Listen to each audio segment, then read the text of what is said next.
Good evening, everybody. We are so excited to have you spending this new release Tuesday with us. We have one of our most exciting new releases of February. We're starting the month out so strong, and we cannot believe that we get to have this virtual event. My name is Stephanie. I am the director of events for the Novel Neighbor. We're a woman-owned and operated independent bookstore located in St. Louis, Missouri. But don't worry, if you're tuning in from somewhere else,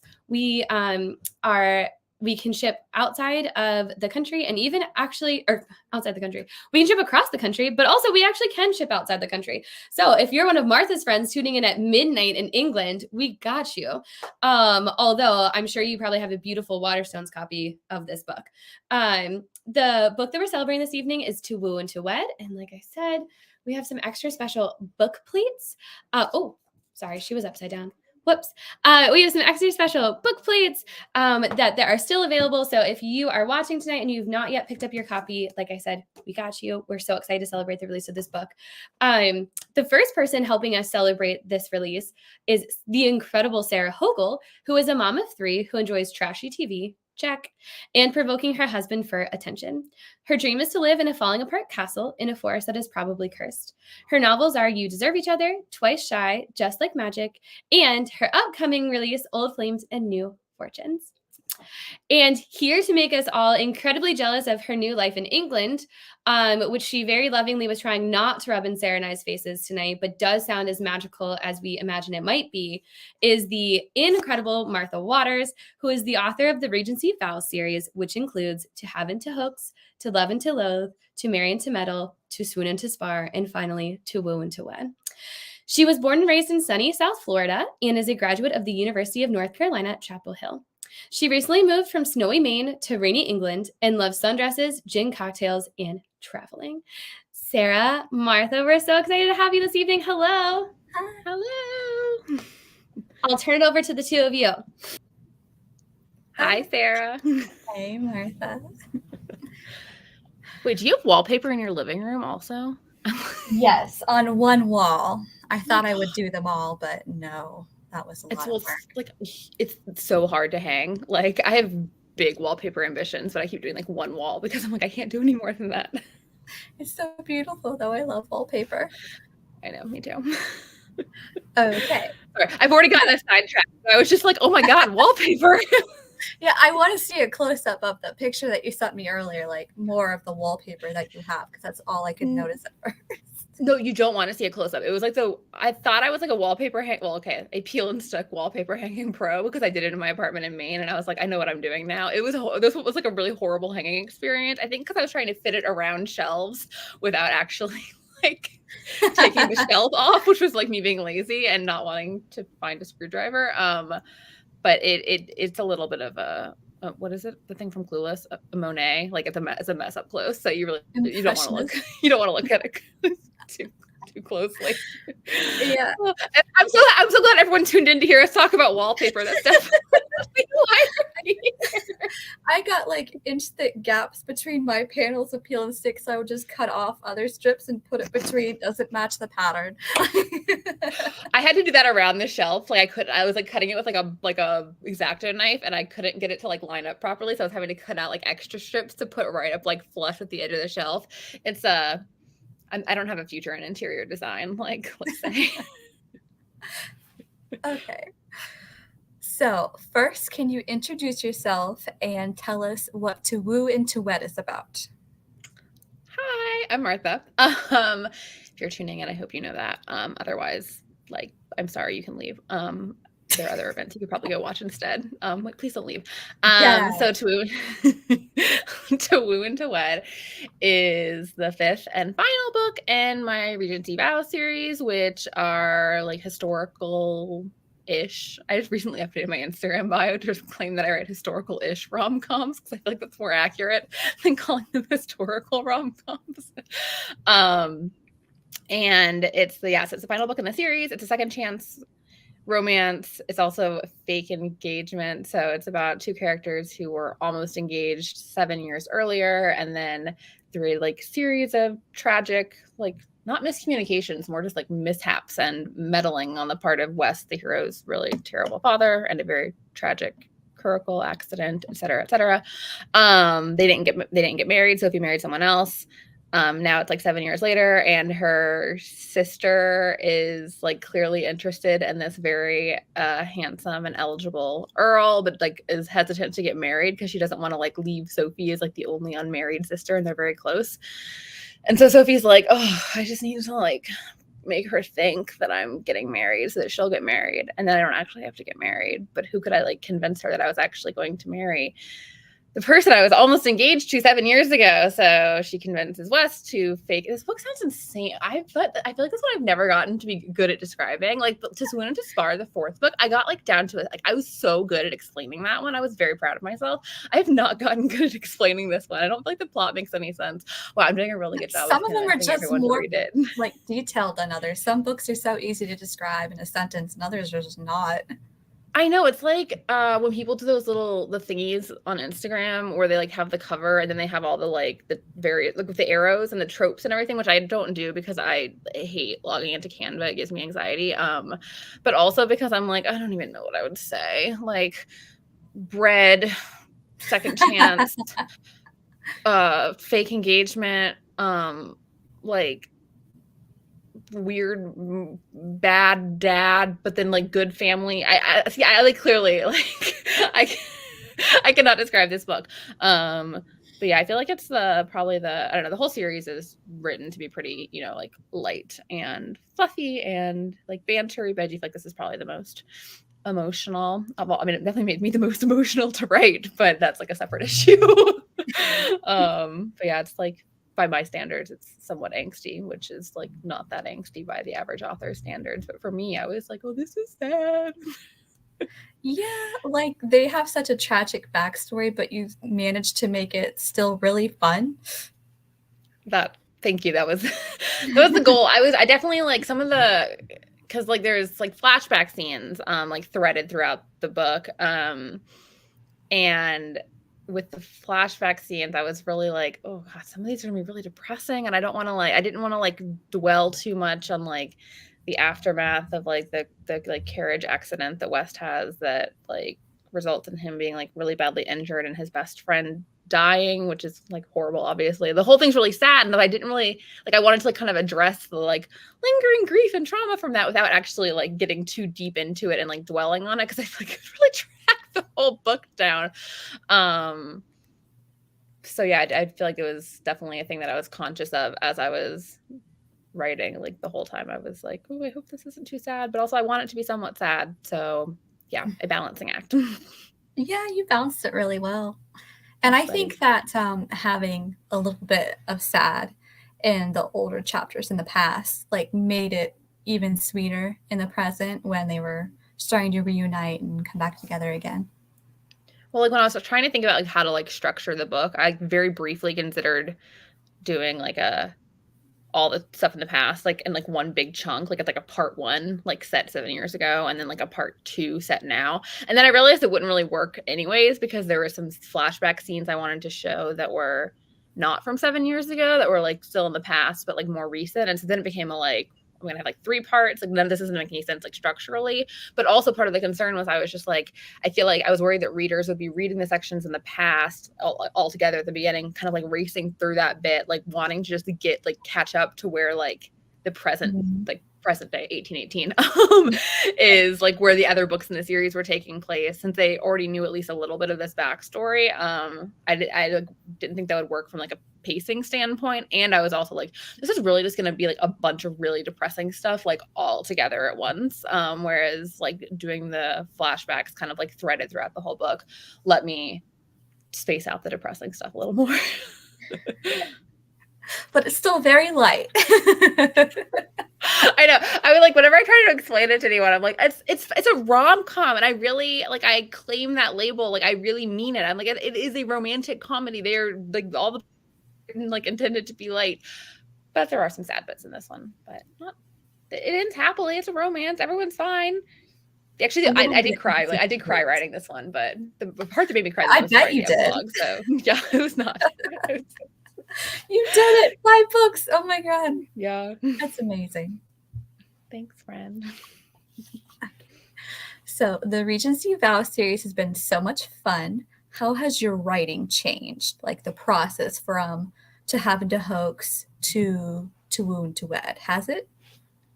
I feel like with each book, I think that this is going to be the book that I have like figured out how to write a book. And each book that proves like not to be the case, because I always describe myself as like someone who like really wants to be a plotter and like be super organized, but is just not good at writing that way. So each time I come in with like very, I don't know, noble intentions of like having a really detailed outline and like brainstorming, like just brainstorming the book to death. So I feel like I know every single character like the back of my hand before I even start writing. And then it just like never works. So like my process with each book, I feel like it's a little bit different. Like To Swoon and To Spar, the fourth one, is the one I probably outlined the most, like in the most detailed way. And it was the easiest to write, which could just be a coincidence. I'm going to say it's a coincidence. But that one, like the idea came to me like really like fully conceived like immediately, as you know, because I literally sent you an email like 2 years before that book came out being like, what if I wrote a like gothic spoof like rom-com like set in Cornwall about a wife haunting her husband? But like To Woo and To Wed like kind of had the issue of like I approached it like with some of the books, the premise comes first, like To Happen to Hoax and To Swoon and To Spar, it was the premise. And then To Marry and To Meddle and To Woo and To Wed were very much like the characters were there first. And I needed to figure out a premise to fit them. And then I think To Love and To Loathe was like a little bit of a mixture of both of those like scenarios. But yeah, so I think each book is just me sort of like trying new things in terms of like a process, and I have not figured it out yet. Though with this one, I did try the flashlight method where I like would write a chapter and then outline the next one and then write that chapter and then outline the one after that, and not trying to get like too far ahead of myself. And that did seem to work pretty well. But like honestly, I wrote the first draft of this book in like 2 months, and I basically had to start over completely from scratch because I ended it at 70,000 words, which is much shorter than my drafts like usually are, because I realized it wasn't working. And it was like super helpful because I figured out like what actually would work, and so I went and wrote that book instead. But like I don't feel like I have a very coherent or cohesive or logical, like I would not recommend anyone write books the way I write books. The way you write books is chaos. It's bad. It really, it's not a good, like I have like whenever people ask me for writing advice, I'm like, oh, I don't think I'm the person you want to be asking for writing advice. Anyone who's been privy to me like trying to write a book, especially as it gets like closer to a deadline, like it's not pretty. It's not a good way to write a book. I see these authors that have like, you know, they read all the craft books, they read like Save the Cat and like Romancing the Beat and all of that, and they have their like little post-it notes with like all the like beats of the book, and they like put them out like a big like on the wall and stuff, and it's like so organized, and I'm like, wow, what a thoughtful way to write a book. What would that be like? I don't know. No, me neither. Never will. Nope. I've accepted it at this point. Actually, I've accepted that my process is telling myself that I'm going to do it differently this time and then not doing it like any better than I did the previous time. And that's just going to apparently repeat for, oh God, hopefully not forever, but possibly forever. Okay, so the Duke of Dovington, what is that? I say Dovington. I wonder how the audiobook narrators pronounce it, because I refuse to listen to my own audiobooks beyond like 30-second samples because it makes my skin crawl. So I don't know how they're pronouncing it. So I think Dovington in my head, but it's possible that everyone who's ever listened to one of my books on audio, because that character's introduced in the first book, they possibly have all been like saying it differently if the audiobook narrators do. So who knows? I say Dovington in my head. There we go. We have to. We can't both be wrong. So the Duke of Dovington made me so furious. Which villain that you have invented and tortured all your characters with would you find most satisfying to punch?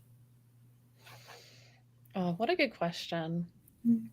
Emily's parents in To Marry and To Meddle might actually be my least favorite of the like character of like all the like villainous characters in the series. And it was an interesting one where I didn't realize how bad they were until I started writing the book. Like I knew she had like a not great family situation, just based on her like sort of subplot in the first 2 books, but it wasn't until I started like writing her story and like delving more deeply into like her childhood and like her existing relationship with her parents that I was like, oh no, these people are like really horrendous. So even though the Duke, Wes and James's dad, is really bad, and I would indeed like to punch him, I have some I don't know. I feel like he sucks, but he's just He's sort of diabolical, Martha. he is. He's bad, and he's very conniving. But I feel like by the end of To Woo and To Wed, he at least has grudging respect for Sophie, because he kind of, as a very conniving person, he can recognize when he's being outplayed, which he essentially is in To Woo and To Wed.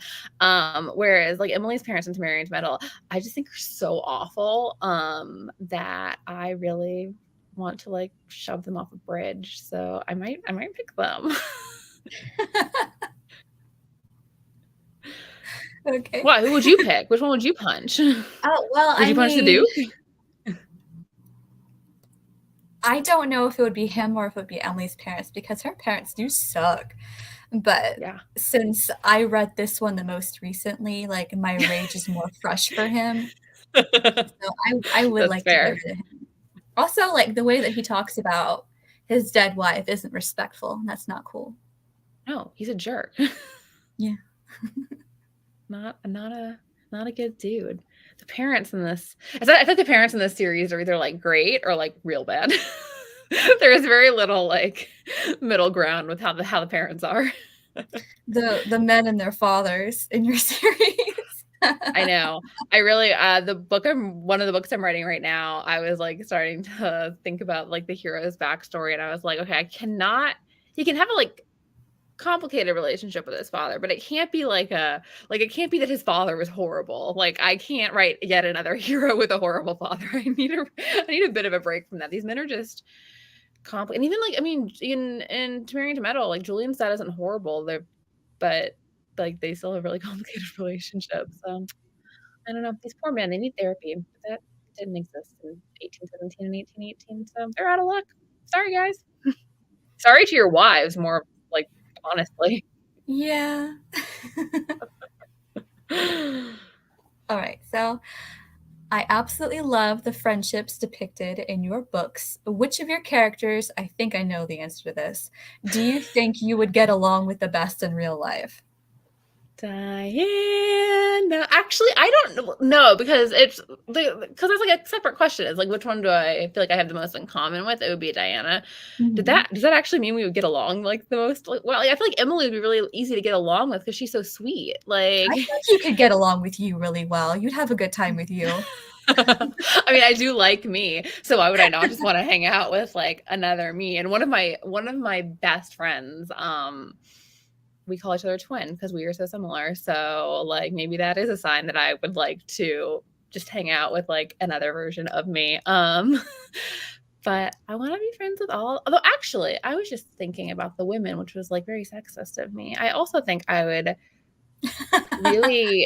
I would like to hang out with Penvale, because I think that he's underappreciated in the series as a whole, and I think he's very funny and is sort of sneakily funny in a way that people don't always appreciate. So I feel he'd be kind of a hoot to sit next to at parties, and he would just be chiming in with random commentary or complaining about all of his unhinged friends, which is basically his role in everyone else's book in this series. So he could be fun too. But yeah, I'd probably pick Diana because I love her.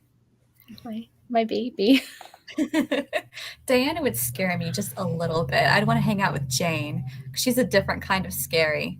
I was she'd scare you too, because she wouldn't like you at first, because she doesn't like anyone who's new. So she would be actively hostile towards you initially. So I feel which would also be somewhat frightening. I want to get into shenanigans with Jane. I want to go haunt somebody with Jane. I was gonna say, are you gonna go haunt someone's house? Yeah. Gonna go put on a nightgown and start running around a manor house at midnight. Speaking of manor houses, as a modern writer, what are some of the ways that you've familiarized yourself with the world of Regency England while working on this series? So when I wrote the first book, so I have a degree in history, and my focus was modern European. So I took some British history classes, and it had just always sort of been an interest. So I feel I already knew some things about it. But when I wrote the first book, I read a few books for research. The best one is this one called Georgette Heyer's Regency World, which is hyper focused on kind of like sort of information that's relevant to like your like stereotypical Regency romance where it's focused on the upper classes and stuff, because it really delves into like, you know, all the like things that you don't realize you don't know until you start trying to write. So just like, you know, the number of servants that would be in like a house of someone of a certain status, and like what their wages would be, and like what different characters they would have, and what like material you would use for like different dresses being worn at different times of day and things like that. So actually I got that one from the library, and I took so many notes on it that I was like, I just need to buy my own copy of this. I also, when I still lived in North Carolina, I had like a guest membership to the university libraries at my alma mater, so that I could like, there's this really kind of like famous among historical romance writers. There's this book called like the Regency England A to Z. It's like this out of print, very hard to find book of historical maps. During one of the Romancing the Runoff auctions, someone had auctioned a copy of that, and I was bidding on it, but then I got up to like $800, like, because it's like really hard to find. So it was like a really like hot ticket item in that auction. And I was like, I can't actually spend $800 on a map book. Like, this is insane. So I had to drop out. But I wanted it. But I was able to get it from the library. And that's how I picked like some of the addresses for the characters. Because I wanted to, like, I could look at a map of London now, obviously, like on Google, but I wanted to look at historical maps and see what things and like what streets existed then. So a lot of it's the same, especially like in Mayfair. It's just like an old part of London. I mean, old compared to America, not old compared to a lot of things in Europe. But yeah, and then like when I wrote the third one, since it like takes place partially at the theater that Julian owns, I read a whole book about the history of theater in England, which was really interesting. I've read a couple of other like sort of like broader just like overviews of the Regency era. There's also this book that I've had like since I was a teenager that I've held on to my copy of, because someone got me this book that was like it's like what Charles Dickens something and Jane Austen ate, or I can't remember what the verbs are, but it's like it's like just sort of like 19th century like daily life type information. And again, that's just like I find it super interesting, and B, like I remember when I was writing To Have and to Hoax, which is when I needed to do the most research for because it was the first one. I remember I wrote like a first draft and I highlighted all the sections that had like things that I needed to know, and I was like, oh, that's a lot of yellow in this document, because yeah, you don't realize how much you don't know until you start trying to write it, and then you don't know it. Oh God, I sound like a genius. But yeah, I mean, it's helpful for me because again, like I describe my books as like historical-ish rom-coms. Like they're historical. They're not like something that's like deliberately anachronistic, the way I would describe like that Sally Thorne book, the Angelica Frankenstein one, where it's very like deliberately like not like ahistorical and anachronistic and stuff. It's not like to that degree, but it's also like, I mean, I think anyone who picks up one of the books in this series can tell that like historical accuracy was something I cared about only to like a certain point, and like I stopped caring about the second it would like get in the way of the vibes like whatsoever. So there are definitely like plenty of moments where I was like, this isn't actually accurate, but I don't care because that historical accuracy would get in the way. So there's definitely a balancing act there. I want to see that map. That sounds cool. Yeah, it is. It's really interesting. Did you intentionally save Sophie and Wes for last? Yeah. Yes. Yeah. Well, so when I originally like queried the series, like trying to get an agent, I think I was pitching it, if I recall correctly, I think I was pitching it as a trilogy. But even at that point in the back of my mind, I was like, oh, because like when I started writing To Have and to Hoax, I set it up to be a trilogy by having like these three best friends of like Violet, just Emily, and Diana, Emily, and yeah, like I wanted. I can't remember her name for some. Violet. Violet, Diana, and Emily were always. It was just going to be a series about them, because West and Sophie. Like West existed in the original draft of To Have and to Hoax, but he was actually never on page. He was mentioned in passing, like a couple of times. He never appeared on page in the first draft, and then Sophie didn't exist at all because I invented her. Like originally I had Jeremy's like mistress in that book be someone else, and the character wasn't working. So when I wrote a new draft, I invented the character of Sophie again, just for like plot points that I like added. I didn't intend to do it. It's just like I wrote a scene and like she was there and West was there and it was like, oh, apparently they have an entire like deeply tragic history. So that's cool. So I remember when we were like going on submission with the book, with the first book, and my agent asked me to like type up summaries of what I had in mind for the next two, just like so she had it on hand if it was needed. And I emailed her and I was like, okay, so here are the ideas I have for like books 2 and 3, but also I want to write a book for West and Sophie. And also, maybe I want to write one for Pinvale. And she was like, I love this. Let's focus on the first 3 for now.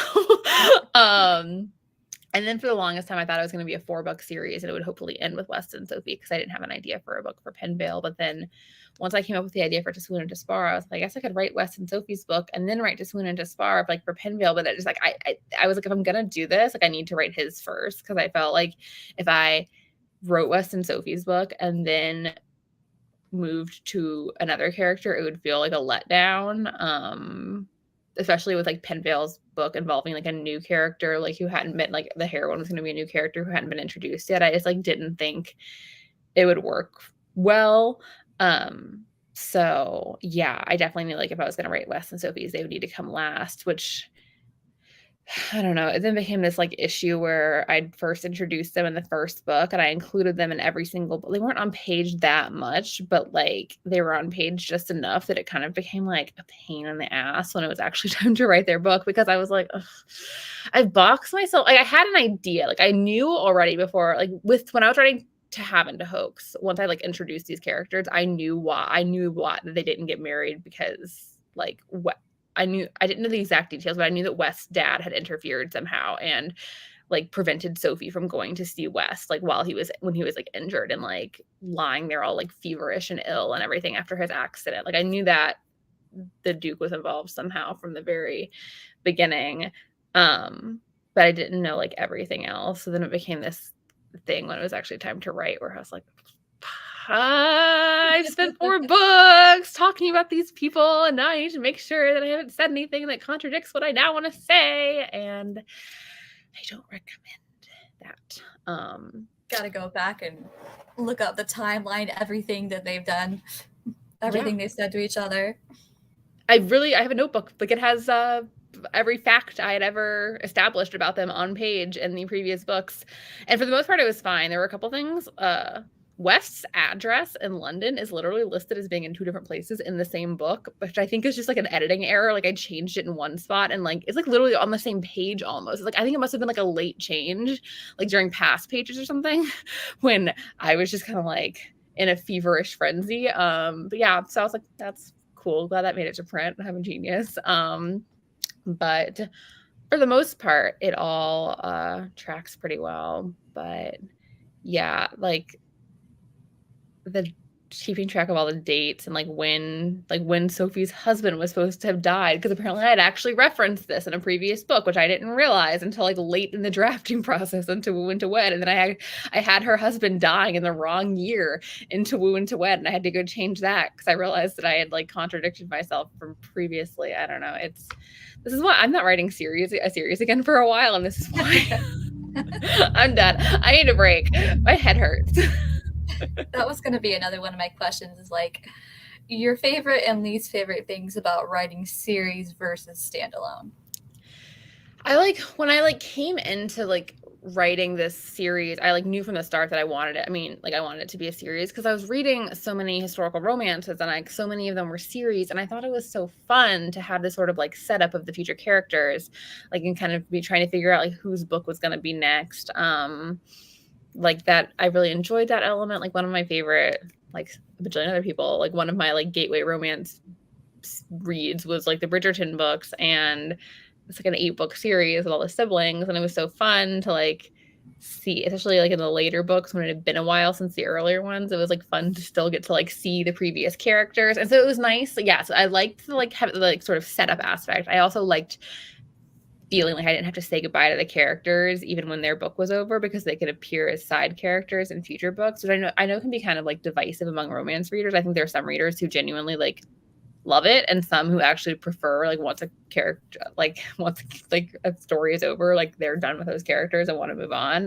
Really? But Yeah, I've had conversations with people about it. It's really interesting. Like I love it when the previous characters from a series like pop up in later books because I'm like, oh, it's like a little peek at their life and how they're doing. So I assumed everyone did, but I've had interesting like discussions with people about it, and apparently that's like not a universal feeling at all. And they're definitely like a subset of readers who are like, no, like I like once it's over, like I'm ready to move on to like the next character, and I don't want them to like the previous characters in the series to like take up too much like page space, which obviously is not the approach that I adopted for this series, which is fine because different books for different people, obviously.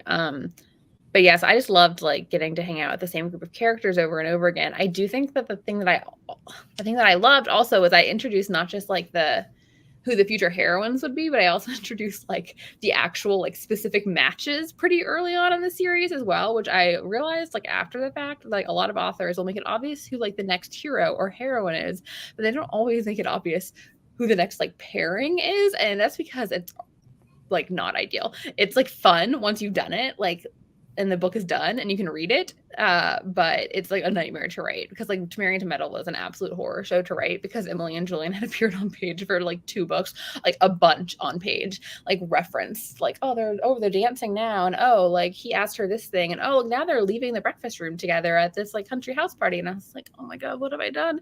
I've made a horrible mistake like 8 months ago.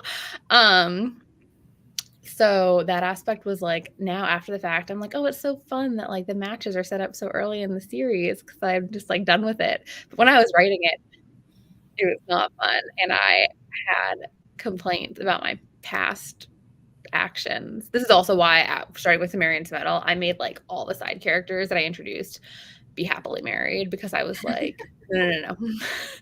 I can't, like 5 books is enough. Like I don't want to write more than a 5-book series. And I was very concerned that if I introduced any more like single characters that I would then be like, I should write them a book. Which is why there's room for more. Julian's brother was like one of the only single characters I introduced. And then I was able to sort of like neatly pair him off with Sophie's sister in this one. And I was like, oh, solve that problem. Sneaky.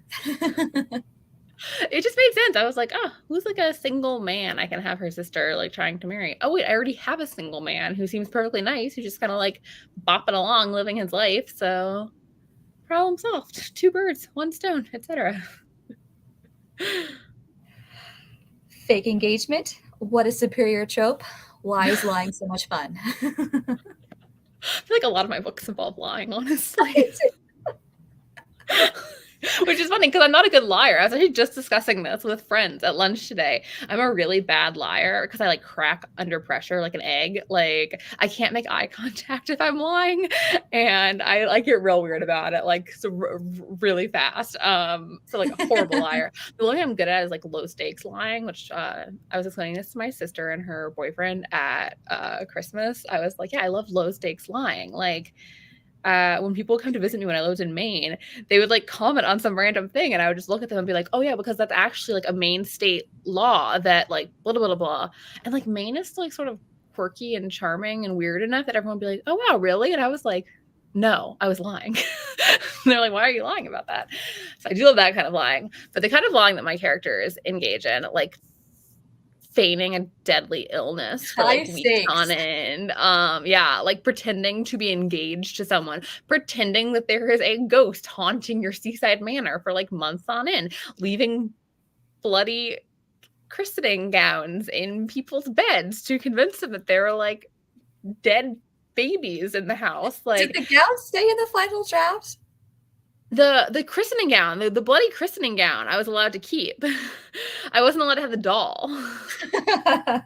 It was that sounds insane to anyone who doesn't know. Okay, so I just went to spar. In the final draft, Jane leaves a christening gown with a little bit of blood drizzled on it in her uncle's bed to scare him and think that there's like a ghost baby in the house. And I originally wished to write it as a like baby doll, a creepy like antique baby doll that was covered in pig's blood in his bed, but I was informed by no fewer than 3 people, including you, that this was horrifying and the stuff of nightmares and that bloody baby corpses had no place in a rom-com, so I reluctantly agreed. But there is a bloody christening gown.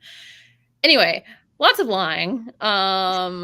I feel like I don't know, it's interesting, like, and because a lot of the lying in my books, like the people that are being lied to figure it out pretty early.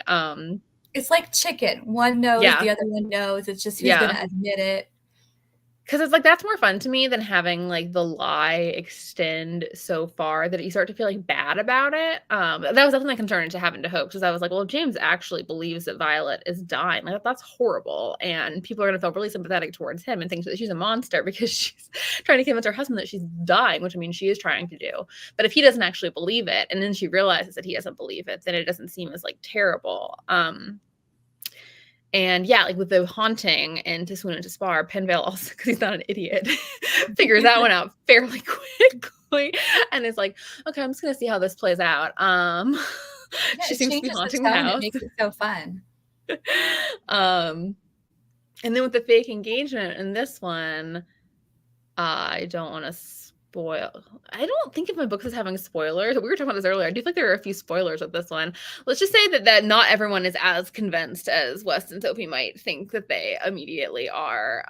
Which I don't know. That's like my experience of lying, because I'm so bad at it. People don't believe me. The only like really good lie I've ever told, which is again low stakes lying, is I convinced all my friends in college for like 3 years that I couldn't wink with my mouth shut. I told them I could only wink going like this. And so I would do it constantly. I would be like, if I was like making like a sexual innuendo or something, I'd be like, and I'd be like, oh, I can't shut the mouth. And then finally I kind of got bored with this lie, because I was like, it's run its course. So like junior or senior year, I was like, by the way, I can wink with my mouth shut. And they were all like, what the fuck is wrong with you? Like, why would you lie about this? And I was like, well, I don't know, just like it seemed funny. They're like, but like no one knew. So it was just you like laughing to yourself for like 3 years. And I was like, for kicks, I just love to lie. Yeah, I combine honestly, because my dad is a tall tale teller, and his father apparently was as well. So I like to think it's like a genetic thing. I can't help it. It's just, my family inheritance is that I like to lie about things that are insignificant. I wish I was actually better at like lying about real things, not because I'm like a psychopath, but just because it would be occasionally quite useful. I'm not even good at like kind of like social lying, like I'm like bad at that, even like just kind of like lying for the sake of being polite or something. Like I'm fairly honest, except when it comes to things like random Maine state ordinances and the ability to wink. So in which case I'm a great liar. You're giving really good soundbite material here. Making me sound like an absolute lunatic, but I really feel like every event I do makes me sound like an absolute lunatic. So like that's fine. We're 5 books in at this point. I'm good vibes. It's fine. No one be alarmed. I can't believe I didn't know if 20 questions would be enough. I'm not even, because we just wasted time talking about wallpaper. I know, you texted me. You're like, you think 20 is enough? And I was like, I think that's fine. So I'm gonna, all right, let's find. I'm not planning on like churning out. I mean, I do talk fast, but not that fast. Let's see here. Oh my gosh, you're like the most eager student who like overly prepared for the exam. Like, I'm so impressed. Yeah. Oh my God.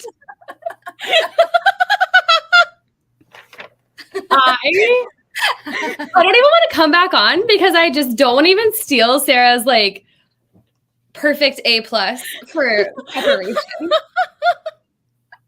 Sarah, I'm so impressed. This is work. Oh my gosh. This has been such a delightful conversation to listen to. I would like to give you a quick rundown of like some of the reactions that people are having to the conversation. I don't know that I want to know this. Listen, you do. I think that a lot of people feel that mostly, I actually can sum up a lot of these reactions, which is that I don't think anybody, listen, if you're out there watching this, you can drop some defenses in the comments, but the comments are overwhelmingly being surprised that people don't like cameo appearances or continued story progressions from former couples later in the series. And I'm here to say that I also think that that's a bad opinion. I'm willing to entertain other commentary on it, but I think I'm out. I think I loved all of the cameos. I love it too. I thought it was a universal opinion, which is dumb because nothing is. But it's just been interesting over the past few years to have. I've had several people. They're very nice, but be like, oh yeah, usually I hate it when like the other characters start like showing up like over and over again, like in the later books after their book is over. But I like it in yours, and I'm like, interesting. We should have your brain studied for science. You're like, but why? Tell me more. Explain. What's wrong with you? Sarah, one of the questions in the chat is actually for you, and Martha, you can comment on this because I think that we're wondering too about maybe what you can say about the future for some of your books.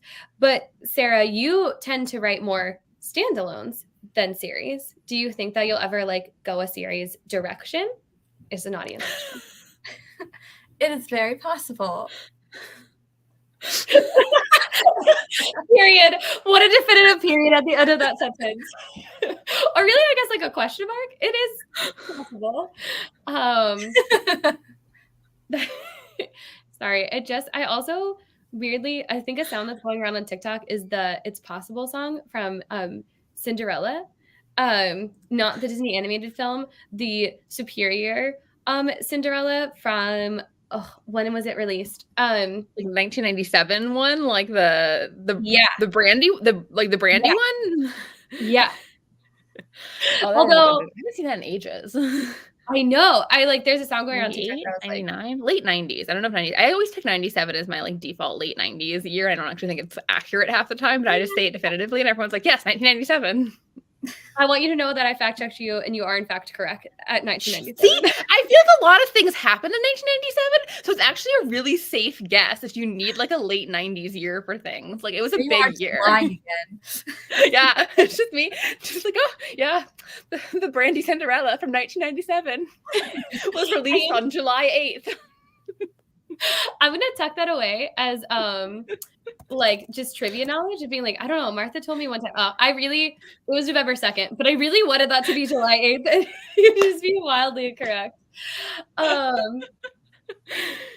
Okay, great. Really doing well here with my first intro back into the world. So Sarah, It's Possible. Great answer. Martha, reversing that question, you don't have to tell us stuff that you can't tell us, obviously. But like, can you speak to whether you'll be continuing and like you're starting a new series or if you're going to be exploring standalones more? Standalones. I keep emailing my agent about this because I'm just like, I'm not writing a series ever again. She's like, okay, sure. Which is not true. I think I will write a series again. I have an idea for another Regency series that I literally pitched to her before we even sold to Have Into Hooks, and I've been talking about it for the past 5 years. But I'm definitely not writing that anytime soon. So get back to me in like 5 or 10 years. But for now, I have like 10 book ideas, which is a problem because I spend a lot of time thinking about mortality and how I might die before I could write them all, which is like very dark. And I'm not a very dark person, but I really do worry about it a lot. Like I've literally emailed Sarah like about this multiple times, being like, what if I die before I can write all my books that I want to write? But you know, things that one thinks about. But all the ideas that I have like kind of on the front burner right now, I have like, I'm working on 2 books at once right now, which like not ideal. But those are both standalones, and I have like 4 ideas after that. They're like my like front middle. I guess ones I'm writing are the front burner. These are like my middle burner books. Like I'm still thinking about, and those are all standalones. So I definitely want to write more series. I would like to do another Regency series. I really want to do a like Victorian series someday. I feel like just like sort of like 19th century historicals lend themselves very well to series. It's very fun. But for now, no Regencies, no series, no like 19th century historicals like period for the time being. So I was like, what is this comment? Someone also would like to say that Titanic was also in 1997. It's a big year. Was Spice World in 1997 also? We'll say yes. Hold, please. I think 1998, but January. So practically 1997. Basically, yeah. It's like how it's like the long 19th century. This was the long 1997. Yeah. Like, I still want to say you're right. I I do want to revert back to the fact that you are concerned that you will die before you can write all these books. And I just felt like the way that you delivered that was really how Margot Robbie's character in Barbie said, "Have you ever thought about dying?" And I just feel like you said Basically me. Martha, Mine's like in the middle. I'm on the middle of the dance floor, and then it's just like a record scratch, and I'm just like, yeah, death is coming for us all. But I do think it's really relatable. Like, I am not concerned about the stories that I will write. I'm concerned that I won't get to read all the books that I would like to read before. Also very relatable. So, I have a question. Have either of you read the Encyclopedia of Fairies series? Oh, yes, I love them. Heather Fawcett. You have too, Sarah? Yeah. the first one. Have you read the second one, Martha? Yeah, I read an arc of it like months ago. Rude. Fine. Just what They're a so time. good. I think the first time that I saw that book was on one of your stories, Martha, which is I've been like, I have to ask her about this because It's so good. They're like so yeah. like voicey, like the voice is so strong in them. Also, I Mhm. find this is the second time today I've discussed this. I find like diary style like to be very tricky to pull off. Like it's one that I find the idea of writing to be I'm like I don't think I could do it. And so whenever I read it and feel like it's executed particularly well, I'm very impressed, and I feel like it was executed very well in that one. And just like I don't know, the whole romantic subplot is a freaking delight. So I never thought I'd fall in love with a man named Wendell Bamblebee. Like, I so. know. The first like 50 pages or so of the first one, when I couldn't figure out like what was, I was like, are we supposed to hate him? Like, she seems very indignant about him. And then he like showed up, and I was like, well, I think he's a love interest. I see what's happening. And because I read that one as an arc also, so I hadn't like seen anything about it. Like, 'cause I didn't, like, I kind of went in blind, like not knowing. So I was like initially confused. I was like, am I supposed to dislike this character? And then he arrived, and I was like, oh no, this delightful like fairy himbo. I understand what's going on here. I know exactly what's happening, and I'm in. Buckle every up. time he calls her M instead of Emily, I'm just like, oh. I know it kind of does elicit the same comment that like my wife does. Yeah. The same kind of feelings for me. Yeah.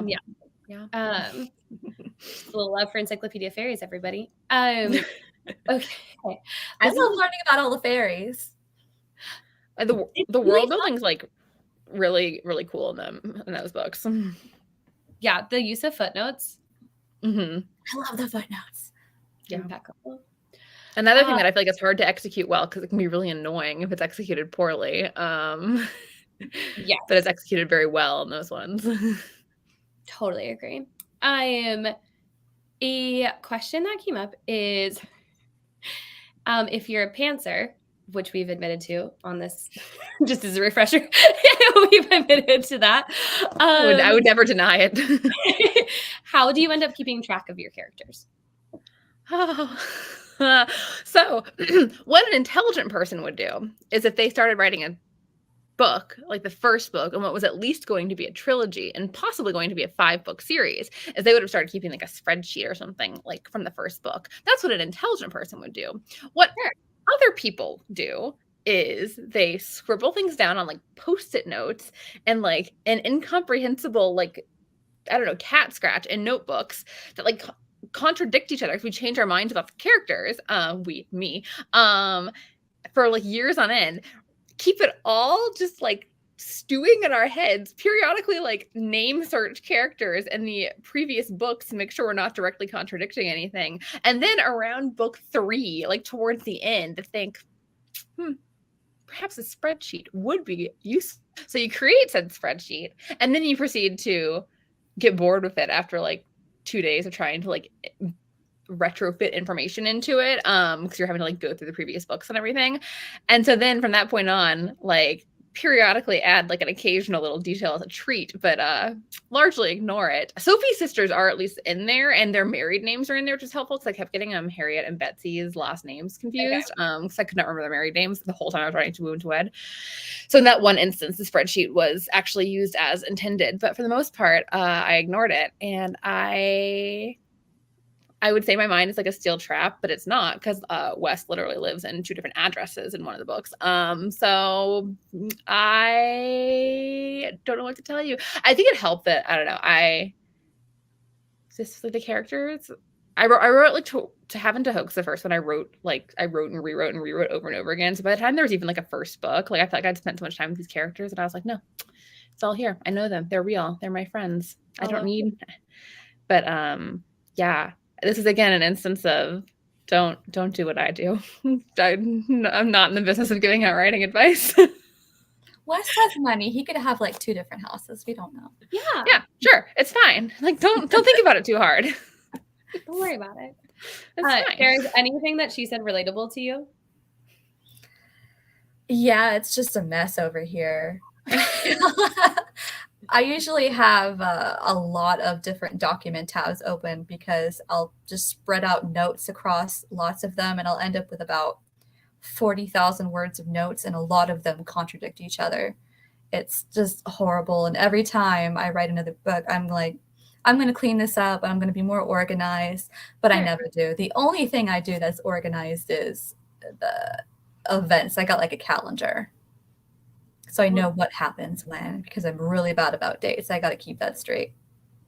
But yeah, I was really good about dates in the first book in the series because I was so worried about it. So I had like an 1817 calendar, and I was like consulting it and like dating letters and then counting back and like referencing days of the week. And I remember getting like a comment from the copy editor being like, I referred to something as being on a Tuesday, and she was like, you're right, this is on a Tuesday because blah, blah, blah, blah, blah, blah. And I was like, oh, I know, because I'm a genius. And then I got overconfident, and my ability to do this like went out the window because with by the time we got to the 3rd book, the copy editor had to be like, this book starts in the wrong month, because based on like the things that happen in To Love and To Loathe, like To Marry and To Meddle cannot start in August. It has to start in September, because To Love and To Loathe ends in September.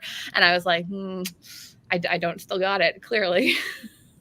This is why copy editors are real MVPs. They're like the unspoken. So I feel like authors know, and readers, like copy editors are really what's keeping us all together. I really think they're amazing.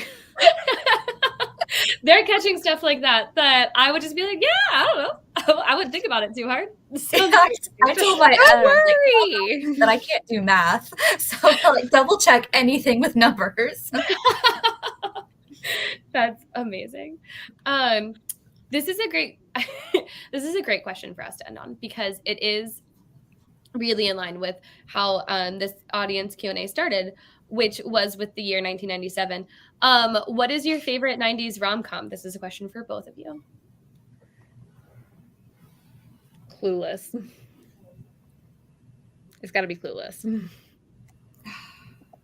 Because Emma's my favorite Austen book, so it's like my favorite Austen book. And like, oh God, 10 Things I Hate About You. No, I'm still saying Clueless, but it's close with 10 Things I Hate About You. But I'm saying Clueless. I'm final answer. Like, I want to say Ever After, but I don't know if that's calming enough. It's got wrong. It's so romantic. I'll go with You Got Mail. Listen. He drives her bookstore out of business. But romantically. I will say also, I feel like it's like the opposite of, I think it's aged poorly. I actually think it's aged well, because now Barnes & Noble, or like a fake version of Barnes & Noble, doesn't seem so bad. I'm like, no, they're fine. Like, it doesn't work for Amazon. Like, it's fine. Like, yeah. So that's like it's aged well in that regard. You should love it. He lies to her. Like. Yeah, the lying aspect I have no issue with. I just don't think it was necessary. There's no plot reason that her bookstore had to go out of business. We could have had it all. Not necessary. Yeah, like they could have both stayed in business. Like, there's no reason whatsoever. I mean, I love that movie because like the fall vibes are like impeccable, as are like the holiday vibes, and it's just like Meg Ryan at her most adorable, and like I just like stare at her nose the entire time, being like, how did a human have a nose that adorable? But the like, there's no reason her bookstore needed to go out of business. It's just genuinely shockingly bad decision making there. Oh my gosh. He's her stepbrother, so include it. So you know what? Whatever. We don't think too hard about that. We don't think too hard. We've established that, Sarah.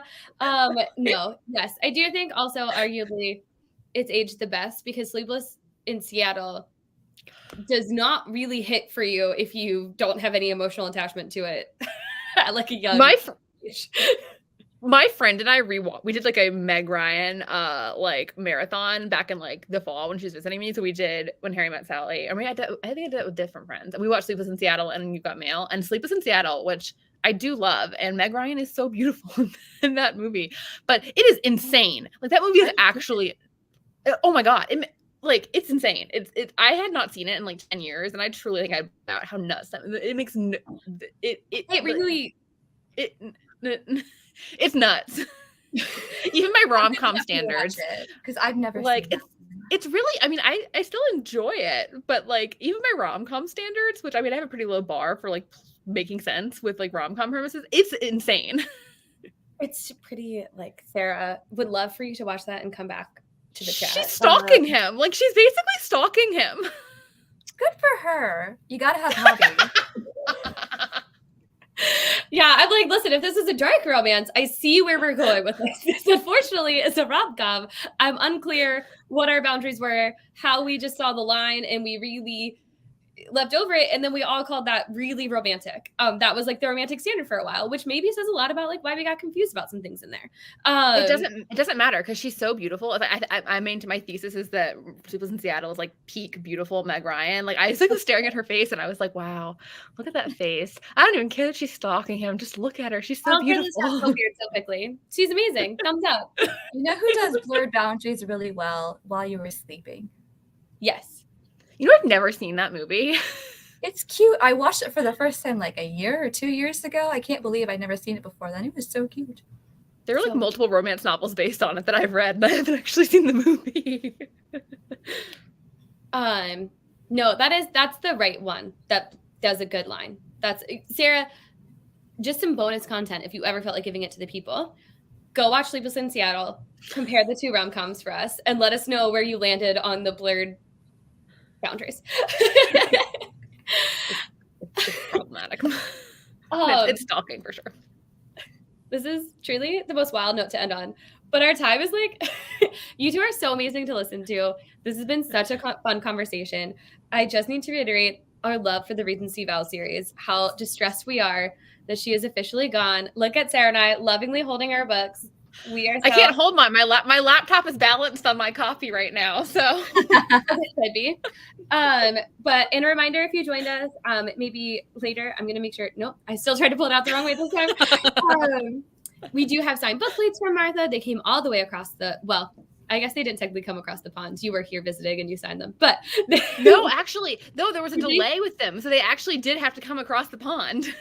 Incredible. They came all the way across the pond, everybody, just to be inserted into your copy of To Woo and To Wed that we will lovingly package and ship to your doorstep, or you can pick up from the Novel Neighbor should you live in the state of Missouri. Martha, Sarah, you have been incredible. It has been so fun to listen to you. Thank you so much for celebrating release day with us. Is there anything you need to say before we peace out for the evening? Thank you so much, Sarah, and thank you, Stephanie, and everyone at Novel Neighbor. This was really fun, and I'm just really grateful that you guys hosted us. Of course. I love you and your book, Martha. Thank you. I love you too. Go to bed. Yeah, I was like, going to. We're being prompt so Martha can go to bed because it's now like 1 a.m. her time. So thank you so much. Good night, everybody. Bye. Bye.